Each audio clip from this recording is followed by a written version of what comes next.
Hey guys, back in Minecraft again today. I just thought I'd like to do a video entitled 10 Things You May Not Know About Minecraft. I'd like to keep it snappy, but before we begin I'd like to just say it's 10 things you may not know about Minecraft. Don't hate me if you know them.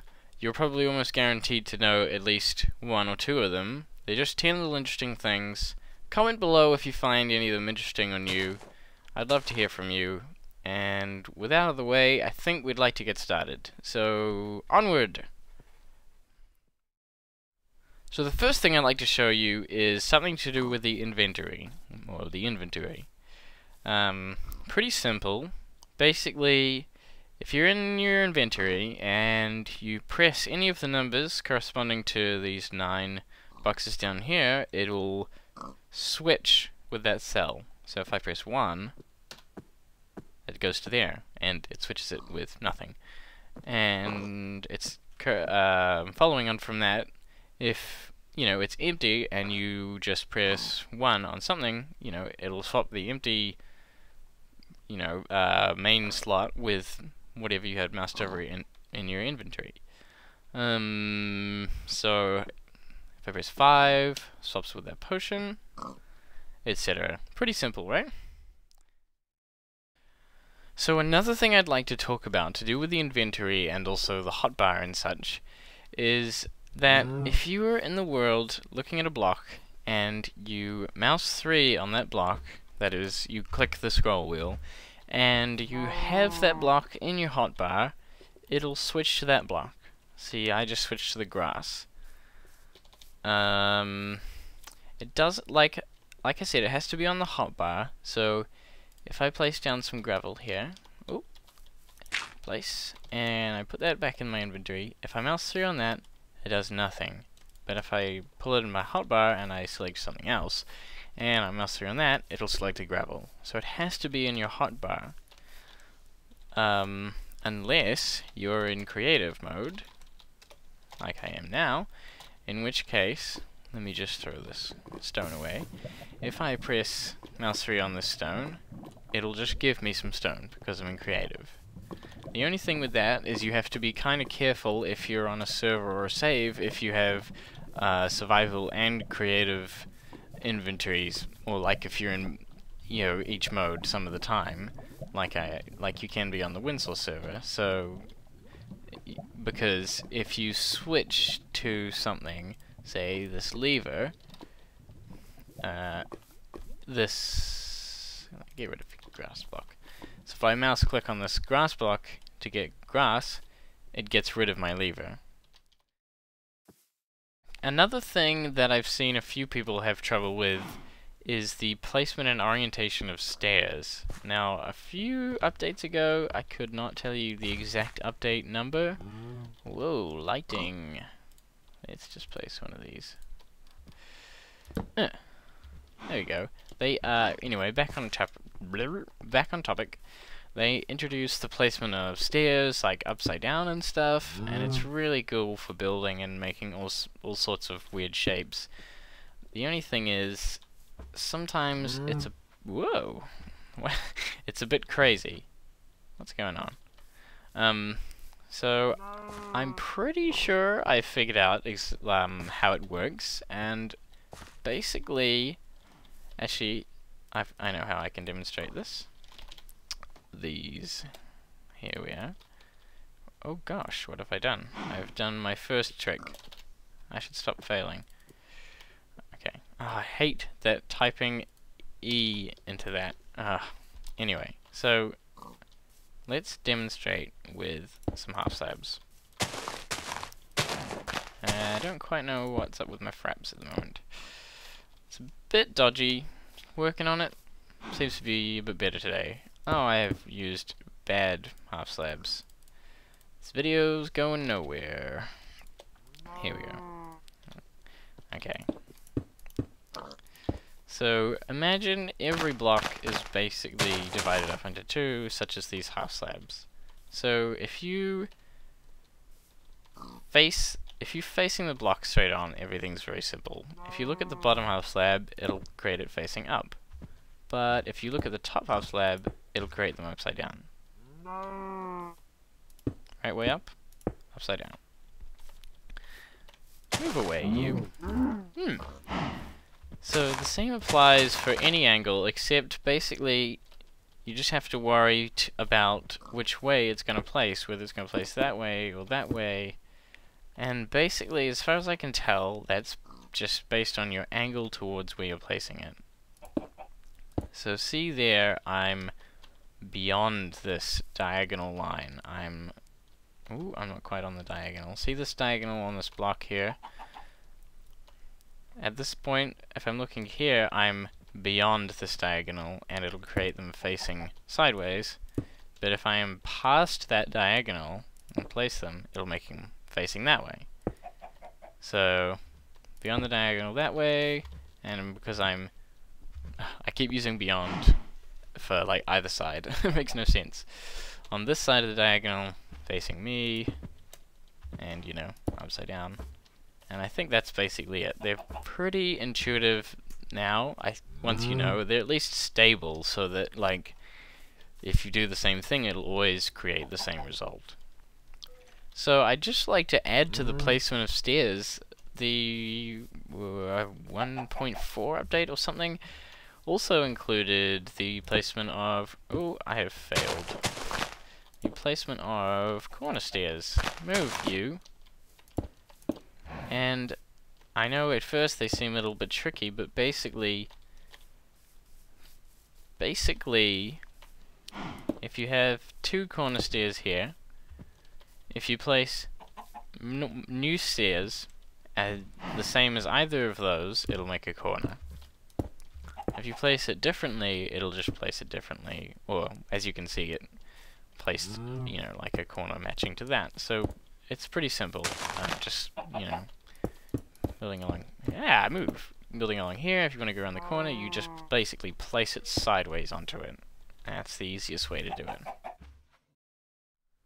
So I'd just like to show you two key features of Redstone. What I consider to be the two most fundamental aspects of Redstone, and you know, the basis of Redstone machines and such and such. So the first and the most important feature is how Redstone torches work. And allow me to screw this up. Here we go. So the basic property of Redstone torch is if it is placed somewhere and has a signal coming into it, the Redstone torch will basically, and this is basic terms, I know a lot of you builders and stuff are gonna nitpick this. The basic way it works is it will be the opposite of the signal coming in. So if I light this up, that one turns off. Simple, right? So if I place this one here, signal coming in, it's the opposite. Turn this one off, it turns on. And you can see how machines start to form as you can begin to get this kind of action, this chaining kind of action, where it's like, if this one's on, this one's off, etc., etc. And the second basic principle of Redstone, and what you can kind of see at play there, is that Redstone signal will transfer through one non-transparent block. So basically it'll conduct if it's not a transparent block. So you can see here I have a torch and a signal coming out. If I place a stone block, it conducts a signal, lights the line up.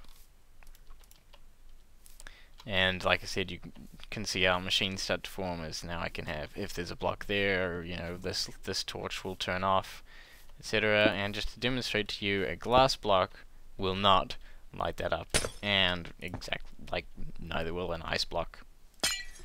So yeah, that's Redstone. So a little tip I saw on a video once, I think it was actually Kurt J. Mack's Race for Wool, Firelands or Bust, 40% milestone or something. Anyway, a little trick I learned was if you're underwater and you're drowning, or you know, you're building something above water and it's dropping ores and stuff, into the water and you have to collect them up, and it's all slow and stuff. Ooh, one little trick I learned was to just place a torch. And that counts as an air pocket. And replenishes your air supply. And that is very, very useful for underwater builds and stuff, which allows you to be underwater for extended periods of time and such. I feel like a lot of people probably know that, but it's very useful to know. I'd like to talk about trees. Trees can be difficult. So you know that sometimes when you're chopping down trees, you can come across a tree like this. And there's wood everywhere, and usually you're just that guy who mines just the middle and leaves the rest of it. Looks cool, but horrible to harvest. So what I'd like to show you quickly is a little trick for mining trees is, once we get down here, slowly, is to put a roof over the trees you're trying to grow. And that basically stops them growing so tall that they have anything more than a trunk. And you can waste a lot of bone meal trying to be like, grow, grow, grow, and it's like, no, it's not tall enough, no, it's tall enough, but eventually it will grow a tree that is like this. Bit choppy. We're good. Choppy. So, the second point about trees is, let me cut to me over on this island. So the point I was saying was, what was I saying? Oh yes, trees.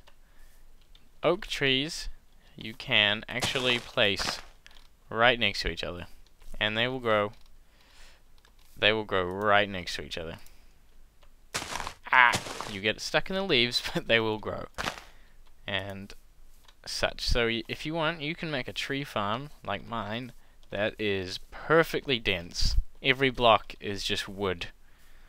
The only problem with that is occasionally you'll get a tree that grows right on the ground. The leaves will grow right on the ground, and it'll kill, or it'll trap. I don't think it'll actually kill, but it'll trap the saplings around it. I just pointed to the screen and I felt like an idiot.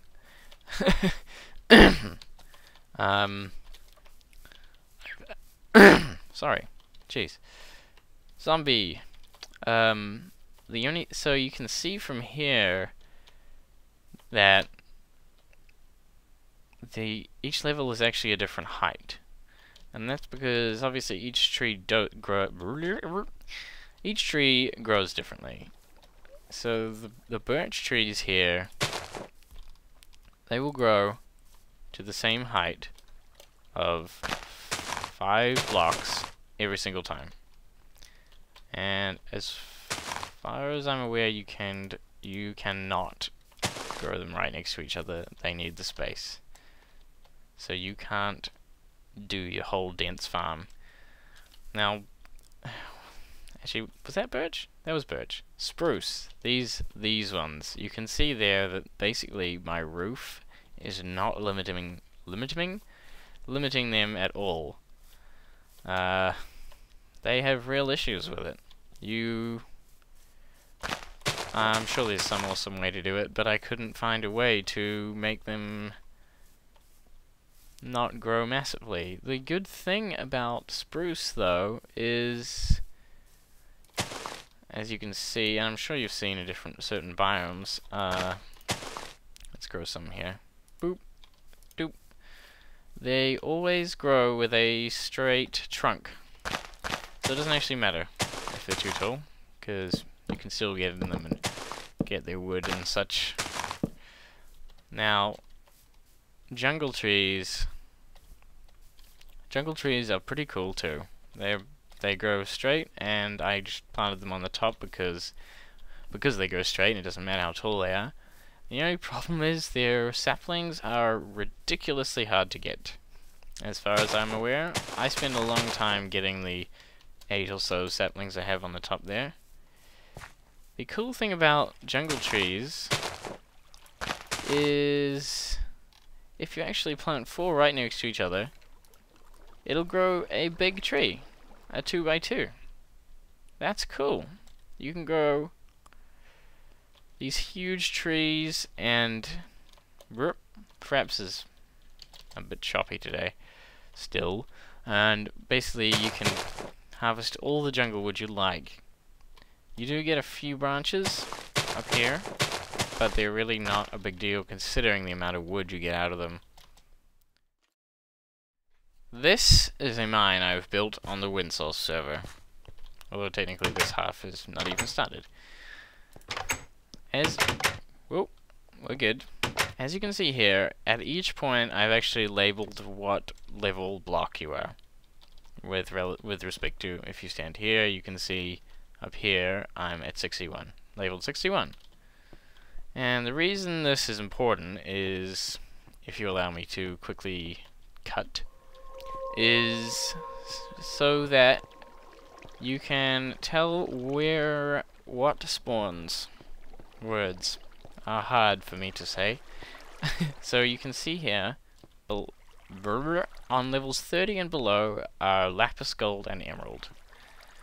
So if you want to dig any of those, you have to come this far down the mine until you see the sign, and then you start digging. And down here a bit further, down at level 15, actually I think it's 16 and below, diamond and redstone. I feel like I've missed some ores, but you get the point. Certain ores, well, each ore only spawns below a certain point. And so I started my mine below 16 so that I could get diamond and such. And obviously emerald and such that spawn at level 30 still spawn at level 16 and below. Now the thing is, the distribution is not linear. I'm going to put a diagram right here. It's off the wiki, but it actually is showing a estimate of the distribution of diamond and at each level. So as you can see, it's actually a bit higher just below 16. So if you want your best shot at getting diamond is to mine just below 16 at about 13 or 12, if I recall correctly. Here's a real simple one. And I know a lot of people know this. I know it's pretty common knowledge, but I have run into a few people who don't actually know this, so I've included it just for some fun, and because it's still pretty cool, even years afterwards. You can actually wear pumpkins as a helmet. It doesn't do anything except hinder your vision. And a lot of texture packs actually change it to, you know, binoculars or Saiyan. Whoa, fraps, you're killing me, man. Saiyan scouter and stuff. Bit of fun. This is a pretty useful one. It's about furnaces and the fuel you can use in them. So a lot of people know that you can use wood in the furnace, which cooks 1.5 blocks. But you can actually use quite a lot of other stuff, including sticks. You can use saplings, which do half. I think sticks do the same, half as well. You can use old tools, which I think are probably about one or two. I think it's 2. Yeah, you can even use a workbench. So when you've just got random crap lying around, you can put it to good use. I've just made a few bars of iron. This one is really great. I really enjoy this one. This is fun. So, a recent update included the new Anvil, and I'm sure you know you can put stuff in and repair it, and you may have noticed that you can even name some of your things. So I might take my pick here. I'm in creative, so I don't need any levels to do it. You know, oh, reliable. Dink dink. So there's my pick, all reliable. But some of you may not actually know that you can put anything in this. I don't know if they are intending to keep that around, but you can name any item. So, for instance, let's take this and let's go give some to Ref. Enchanted bread, right? That sounds pretty cool. Or let's call this by its real name, Blue. Or we got anything else? I think we'll leave it at that. The only thing you have to be careful of, or the only thing that kind of suggests to me like it's not supposed to be able to do that is, well, like you can see now I have two things called blues stacking, and you may ask what happens to other, other things of the same type but under a different name. Well, they don't stack. They don't combine. So, as you may guess, if I drop this ore, I'll have one blue and one lapis. I pick that up. Oh, it counted as blue. I take everything back. I swear when I tested this, it didn't pick up. Oh, that's right. It was when I placed a lever that I had named. Yes, so things that if you can place it, obviously, and when you pick it back up, it won't have its name. So, what am I doing? I think that's about it for this one. We'll end it with some fun. I've got wood on me, right? Let's give Raffery, when the workbench loads, here it is, let's give Raffery another gift. I don't know if you saw in his older video my other gift I gave him.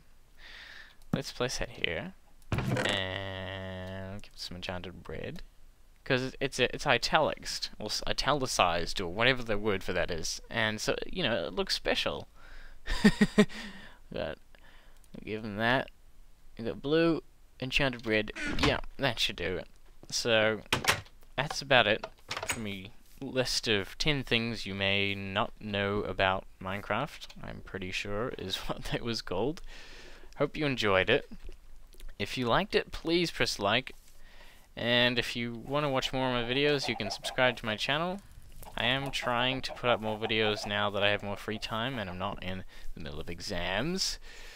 And otherwise, comment below if you found this helpful, or if you want to just slag me off and tell me everyone knows exactly all the things I just told you. But yeah, see you next time.